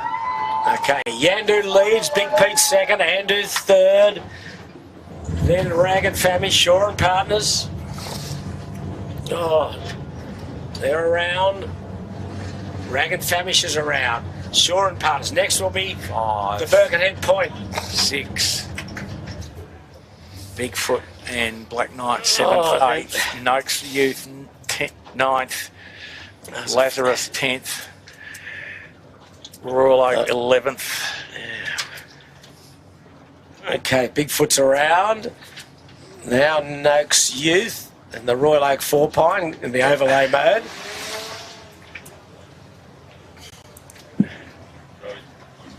And now comes Lazarus. And wow, next is Finport.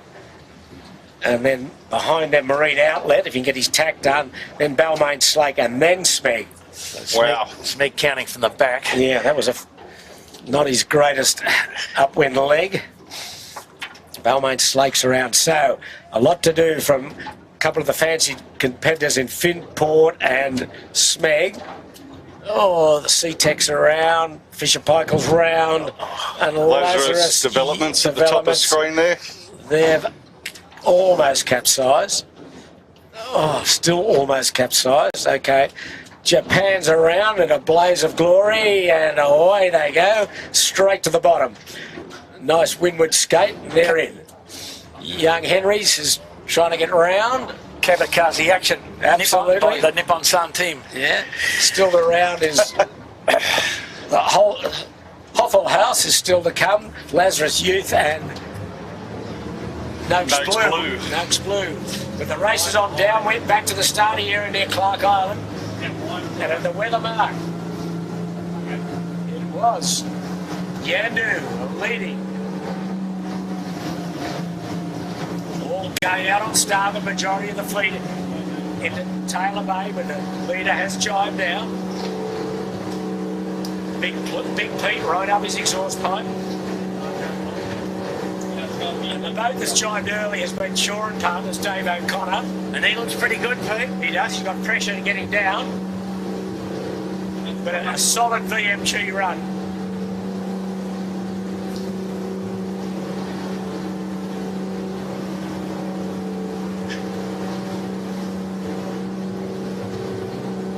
Let's see. Lovely clear harbour for these boats to move into their work. Very few pleasure craft out. Those that are out are spectators, so they know how to stay out of the way of the racing boats, as opposed to the weekends when people don't know how to stay out of the way and are rather discourteous. But we're concentrating on John Winning Senior. Yandu leads the fleet, racing down the side of Bradley's Head.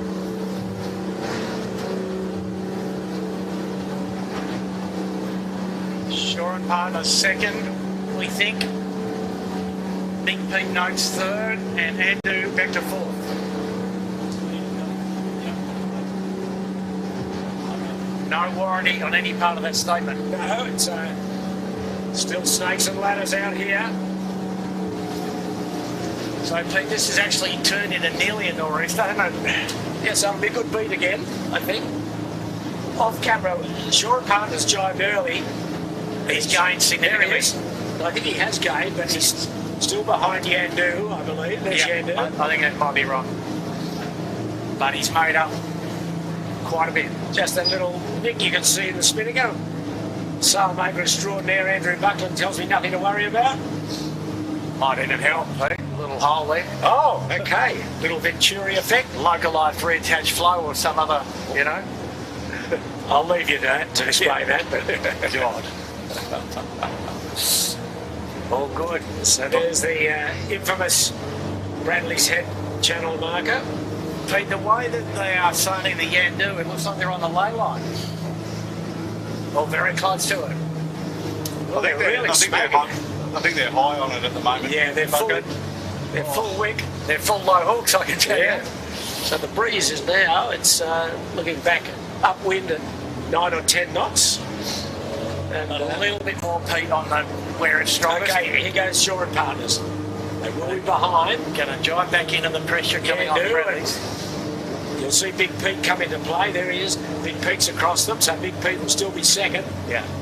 It's where there's not much in it. Not much in it at all. That's pretty actually. down about. Yes. And right away, Shore and Partners just got a gust. He's going to be across Yep. Noakes, I think. Starboard is. tack rights will win out here. Yeah. Noakes will probably have to go a little bow up. Yeah. Good start, boys. And behind them, Rag and Famish has jibed early back onto starboard. Oh, back into the interesting manoeuvre. into the compression. So, okay, Woody was tricking us. He just was sailing what he thinks is optimum VMG with the big sails up. And the risk, Rag and Famish, as you go too far there, you'll get let down. But he's jibed now. Well, what he's done there is pretty rational, Pete. Strongest wind remains at that corner. So I think what we've seen here is Yandu has extended his lead Over Big Pete. over Big Pete and Shore and Partners. Yeah. Is he laying down? Where's the gate here? They go to a gate, left or right to choose. And though he's still above it, Yandu, he's got one more jibe it in. Yeah, and he got to go to the right-hand mark, Pete. So, Yes, set up get for out on starboard for a little while, then get yourself on port. Yeah, set up for a jibe drop at the bottom. Okay. There he goes. And Oh, sure, these Partners boats good. now, Andu with a W on the sail, Winnie Appliances signature. They are flying in here in a good pressure, all coming down with good pressure. Yandu a bit hot, I'd say. Yeah, Yandu is a bit hot. He's trying to build himself some room there for the Cut drop. out. For the jibe drop. Okay, Wow. here he goes. He's left it a bit late. Let's see. Oh, straight into the mark. Yeah, I don't know. Not if that's recommended. Quite right, but anyway. And remembering, you can hit the mark. It's a late drop, a bit untidy. Just left everything a bit late. Shore and Partners round inside him. Still the Spinnaker's not coming down on the Andu. And plenty of drama over here too, boys Plenty and of girls. drama on the Andu. Oh dear. Semi's got it in, but only just. Okay, that was late on the Andu. So Big Pete and Andu going the left-hand mark. And that advantage, Shore and Partners there. I think that puff caught Yandu out, actually. Yeah, that jibe angle was a bit Yeah. skinny. They needed 75, not Yeah. 90. The breeze spiked up just as they got down to this leeward mark. So just remembering, you can hit the mark in these 18-foot racing as Noakes Youth approaches the right-hand gate. Looking downwind. Smeg's recovered a little. Quite a lot, actually. No, he's recovered quite a bit. Yeah, He's left Finport behind. he has. He's left Finport. He was behind Finport, I think, at the He was. weather mark. the I'm not first sure time. it's happened here on the run. Finport's Wow. further back than fullback. Yeah, so just watching the big foot go round with the purple chute behind him. On the left of screen is Birkenhead, and down the bottom of screen with the green and black is the Black Knight of Germany. And Smeg's gone round just ahead of him. The Black Knight got a bit on. Spinnaker still up. Balmain Slake, they've decided to change direction and go to the other mark. Oh, this is a poor day for Finport and Lazarus. Oh, they've got a discard. Well, you'd have to think this is probably that. A bit early in the regatta, but anyway. At the halfway point for 8 races, Pete, so... Yeah, so... Oh, C-Tech going around, look a bit uncomfortable. A bit, Pete. Okay, there's a gaggle at the right-hand pin. The burrowing around, but not tidy. Oh, marine outlet outside of Lazarus, and then inside them the kitchen maker. So fabulous action here at the leeward mark. So Fisher Pike coming down with a Smeg spinnaker because they ripped their spinnaker in the first race today, so they look as though they've got a smaller spinnaker on. And the breeze is up now again, Andrew, about 8 or 9, 10 perhaps. Yep. Yeah, 10, 11. Yeah. And, you know, Norris are trying to exert herself, but... Okay, so this is the last beat of today's race, the second race today. It's all over very quickly, isn't it? Shaw and Partners leads from Yandu and perhaps Rag and Favish. And the boat that's been percolating and coming out of the pack a bit has been Smeg, especially downwind.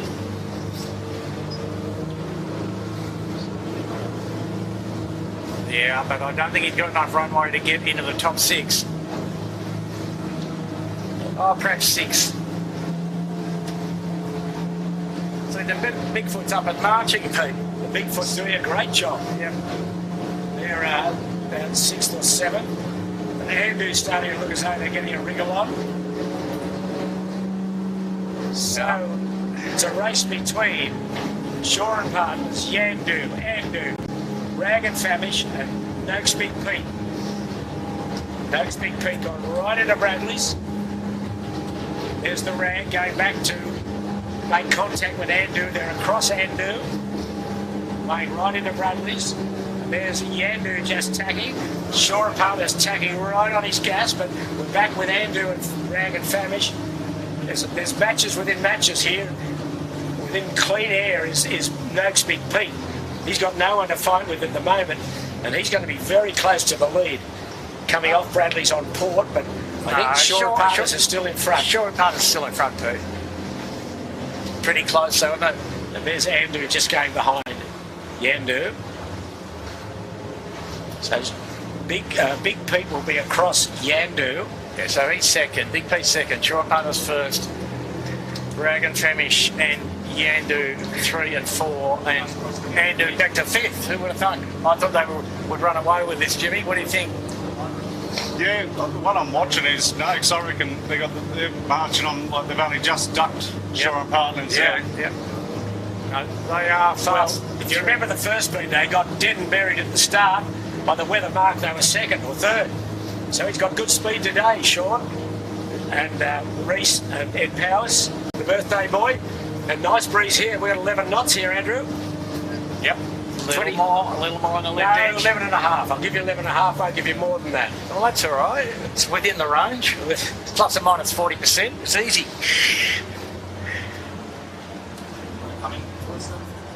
Okay, that's Shaw and Partners going to starboard into Taylor Bay. They're about halfway up the beat, and there's Yandu. And the Rag just has to duck Yandu. Okay, working hard, the crew. Well, certainly the front 2 boys are. Josh and Fang.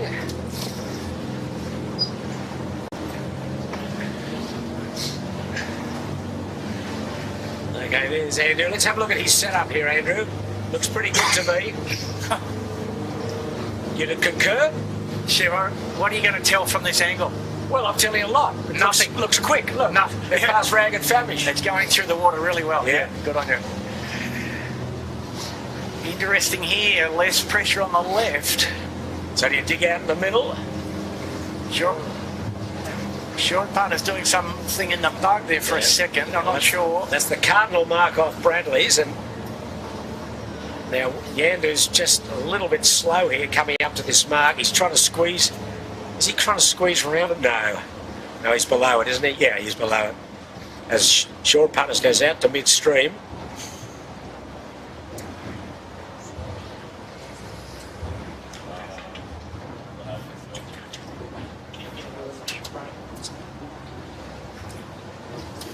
Okay, Yandu's going into Taylor Bay.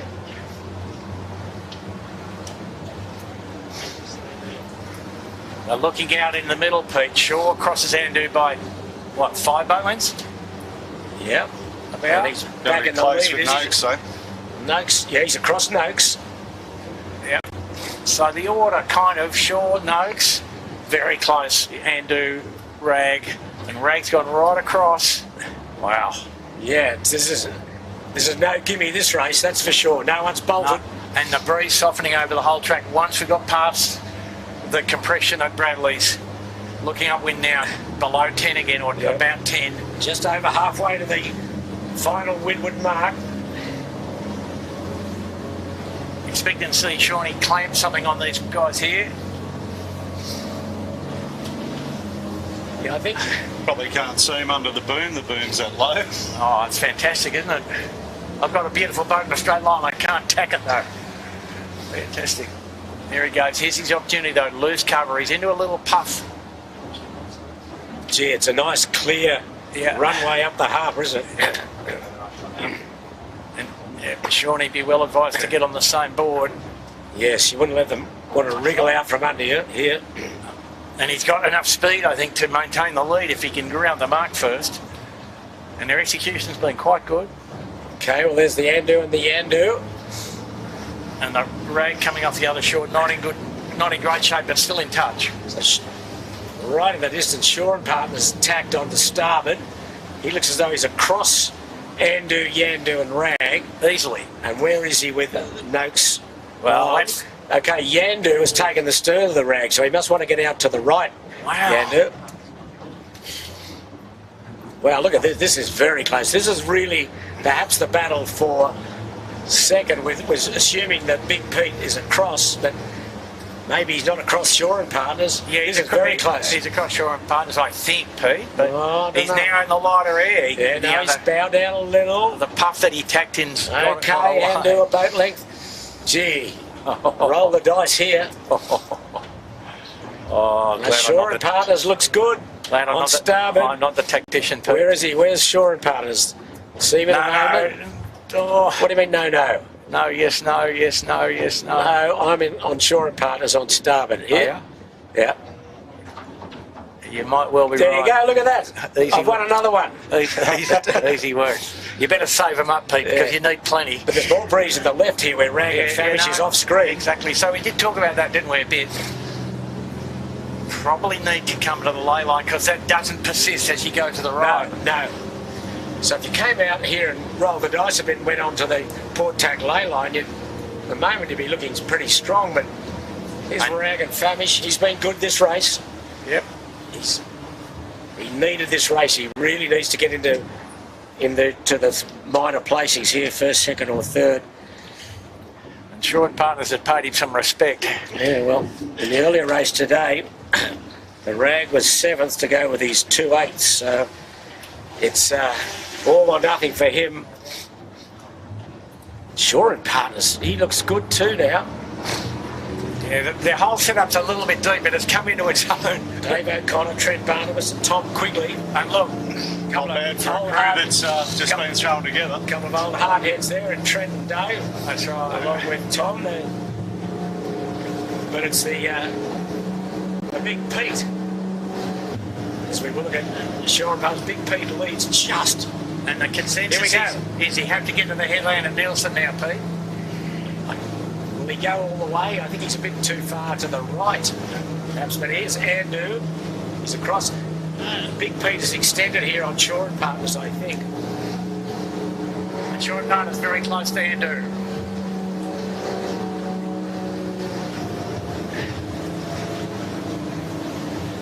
So really the theory about these two races, Andrew, was to get off that starting line, wasn't it? Which is always the case. But easy to say, sometimes hard to do. And in these shorter races, gee, it's so important, as we've seen. But I mean, really, Finport committed Harikari. Yeah. And do across Shaw and Partners there. Yep.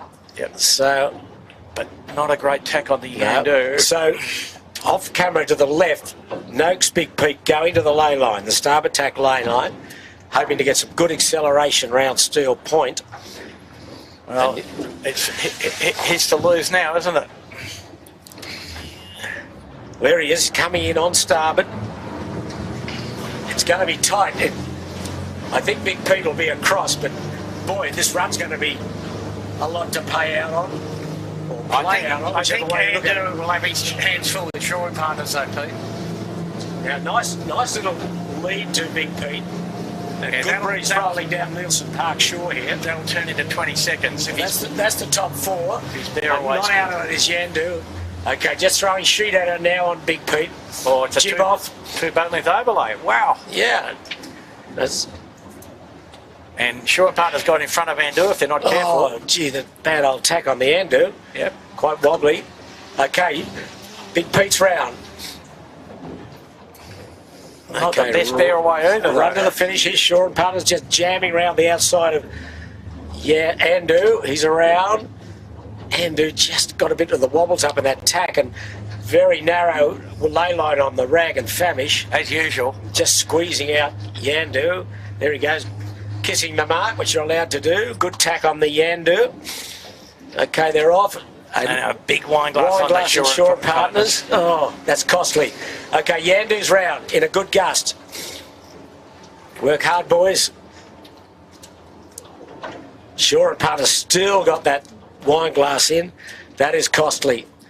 It's enabled Andu to get lower of them and still just coming out now. Big loss to Shaw and Partners. He's jibing. Just decided to jibe. Which he didn't need to do because it had just come out. Come out. Anyway, so it's a group of five have really bolted away. Anyway. Next will be Noakes Youth and then Smeg, or Smeg then Noakes Youth. So Smeg's done a great job to get back into sixth here. But it's only 6, Pete. Yeah, but Smeg's around, Noakes Youth's around. Then the Bigfoot. Drop of the main sheet there on Noakes Youth. They're not recommended. Then Balmain Slake and then Finport. So where's that put Finport? 10th, mate. 1, 2, 3, 4, 5. Yeah, 10th. Okay, he's got to work hard downwind now, Keegan, to try and get into single figures, but the race is on to the finish. Noakes Big Pete leads from Andu, Shaw and Partners, Rag and Famish, Yandu, then Smeg, a distant 5th or 6th.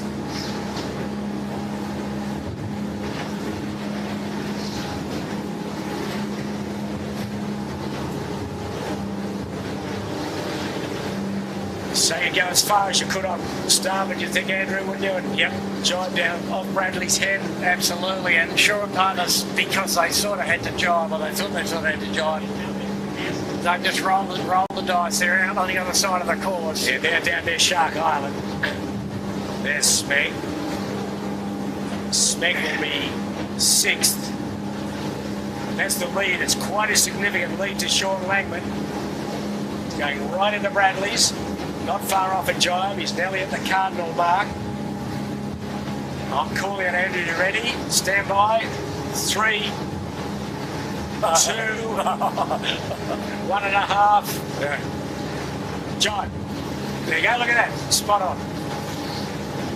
Yeah, so he's got enough lead. I think they won't catch him.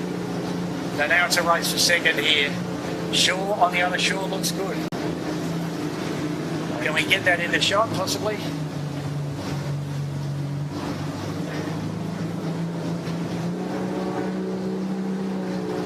So there's Rag and Famish. If we look up through Rag and Famish here, not quite yet. You'll see him in a moment. Shaw and Partners in shot with the red shoot on the far shore. Now, how's he made out? That looks like a big game to me, Pete.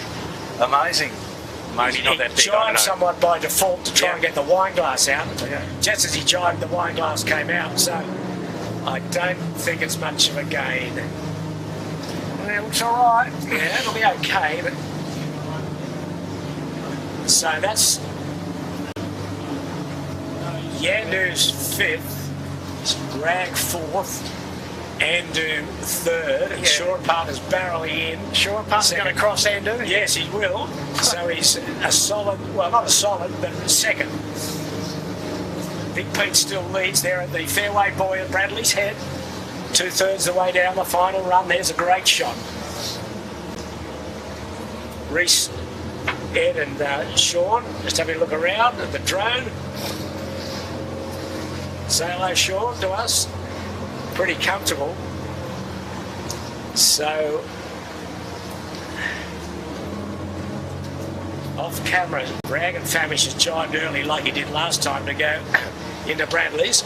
And now I think the sensible thing has happened on Big Pete. He's jibed, but now as he letting Andu go, he's covering Shaw and Partners. Okay, so they're going out now on starboard. Still a fair way from this finishing line. Now Andu's split away. He's gone still down on port jibe. Yeah. Let's see what. And there's the Rag just going across in front of us here on starboard. Don't go too far or you'll get let down here, boys. You can see the light spots above them. No, he's looking at it pretty hard. And he's got good pressure. There he goes, the giant. There he goes. Okay, his battle is with Andu, the third. Here are the two leaders, we think. Well, we know at the moment. Big Pete, Sean Langman, Reece Mara and Ed Powers going out to a finishing line, low line probably. This has been a very good race. Best of the series so far. It's been close. The lead's changed and swapped around, but at the moment it's Big Pete holding all the aces. Yeah, and Sean Partner's not far from the job. Here to go. On the face of a good path. Sean will drive in line, I think.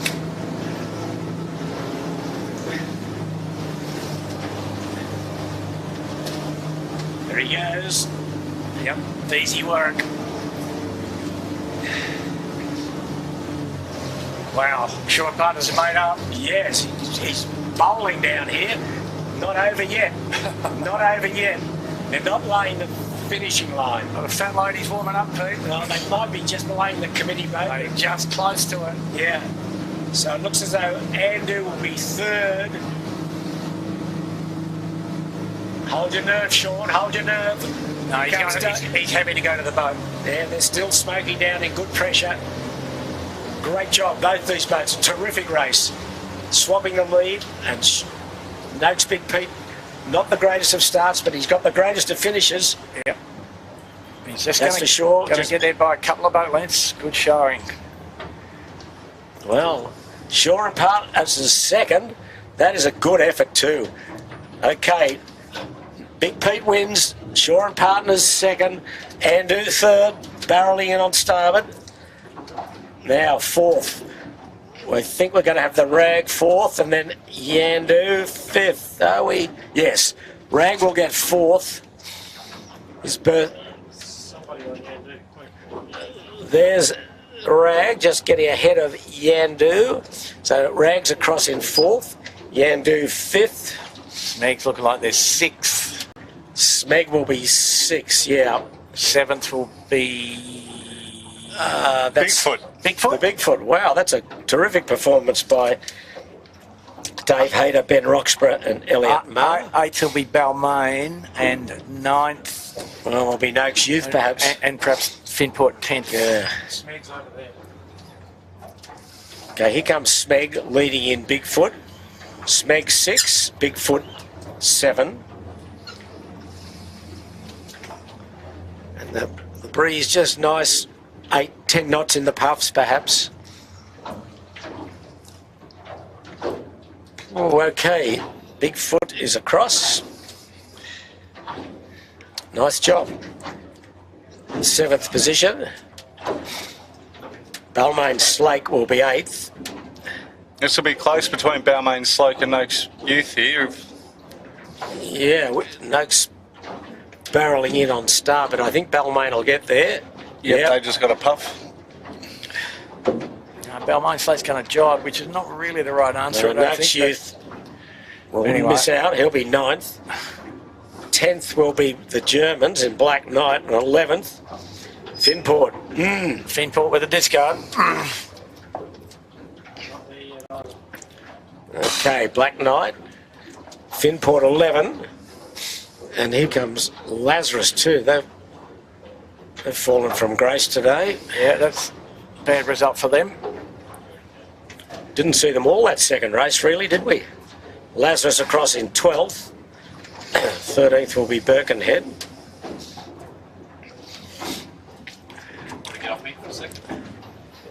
There's Birkenhead. Birkenhead. Then after him, we've got the Marine Outlet, I think. Yep. Marine Outlet 14. And then 15 Burrawang.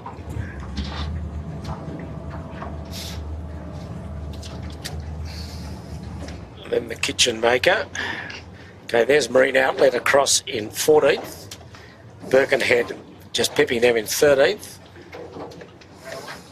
Burrawang is just going to beat Kitchen Maker. In 16th is Kitchen Maker. And then the tail enders are just coming in slowly with Fisher Paykel next, 17th. Yeah, That looks like a little shoot. Yeah. Yes, it is, isn't it? They've got the wrong shoot off the committee boat. Yep. In the wrong bag, mate. Yes, yeah. That old trick. Ricky Priestley. In the park, Bobby. She's in the park. Untidy. Okay, well, that's is the race day sponsor, Fisher Paykel.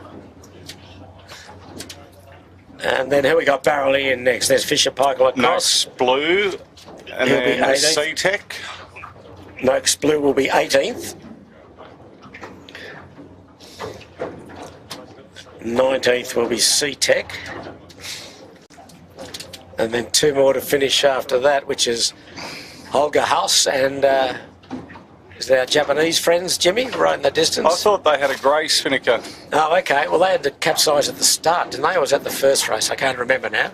Anyway, as Noakes Blue go across in 18th, and they're across. C-Tech next to go across. Okay, well, Andrew, what do we make of all that? Let's recap. Two races today, heats 3 and 4. Well, In the first race, it was Smeg, Big Pete, Shaw and Partners, Finport, Noakes Youth, Andu, Rag and Famish, Yandu 8th, Birkenhead 9th, and Lazarus 10th. Heat 4, Big Pete first, Shaw and Partners 2nd, Andu 3rd, Rag and Famish 4th, Yandu 5th, Yeah. Smeg 6th, Bigfoot 7th, Balmain Slake 8th, Noakes Youth 9, and Black's Knight 10, and Finport 11. So really, the day belonged to Big Pete, a second and a first. Yeah, no, she's near the top of the leaderboard. Yeah, Good work, Smeg boys. had a first and a sixth. Andu had a sixth and a third. Which is- The Rag had a 7th and 4th. Yandu at 8th and a 5th. And then Finport a 4th and an 11th. So, very interesting as we watch Lazarus Youth come down to the finish. So, Andrew, give me your thoughts on today's racing with two more races tomorrow. Well, the cat is amongst the pigeons, and people will be ruining their ability or their inability to get off the line well. Finport certainly squandered the last race, just gave it back on the start line. No chance to get from where they got themselves tangled up at the committee boat end. So I'm sure they'll have a look in the mirror this evening. Off to Luna Park. Off to Luna Park, funny looking mirrors. Smeg a bit the same, one good one not so good one. Big Pete showed him how to do it, fast enough, good enough. Andu, not a great day by their standards, but hanging in there, I think will be describe that. But to get to the lead and keep it is not that easy.